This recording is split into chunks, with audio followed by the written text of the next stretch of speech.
Hey Kickstarter, it's Troy here from Pocket. We really hope you enjoyed our infomercial style video. What we want to do today is just do a more informational based video about the design aspects of Pocket, so we'll get into that now. So the design process started obviously with us doing sketches and everything, and once we moved into the physical aspect of it, we got two prototypes done. First we had the alpha prototype, which was done in a grey 3D printing material, and then we moved on to the more transparent one, which is what we have here, which is the beta prototype. So the 3D printing process, it allowed us to get a hands-on feel for the bottle without actually having to require the expensive blow molding tool, which is what we will need for mass production. In regards to the current design of the bottle, we're still continuously looking to improve all aspects of it. One of the main areas that we're going to be focusing on is the sharpness of the corners.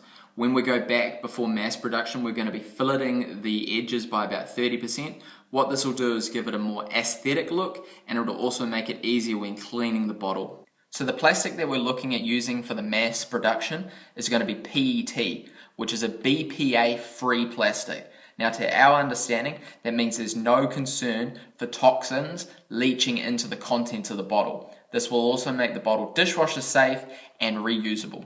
So what I'll do now is I'll pass you over to Jared, who's head of R&D, and he'll get into the more specifics of why we've designed the bottle this particular way. Hello, my name is Jared. I'm the R&D executive for Pocket. So when considering the design of Pocket, we really looked at four main elements. We had the lid, the primary faces, secondary faces, as well as the stand. So when considering design aspects of the lid, we really looked at one main thing, which was the shape of it. We decided to go for a square lid, simply because it matched the design of the bottle. However, with feedback, we actually discovered that the design itself made the bottle easier to open and close, which is quite good for young children and the elderly. For the primary faces, you'll notice that there's indentations in the bottle.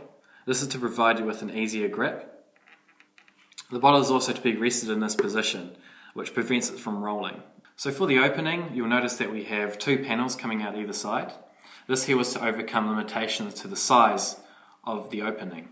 Originally it was a lot smaller and it was a lot harder to drink out of. So we introduced these panels here, it made them in an aesthetically pleasing way, and we were able to make the opening a lot wider.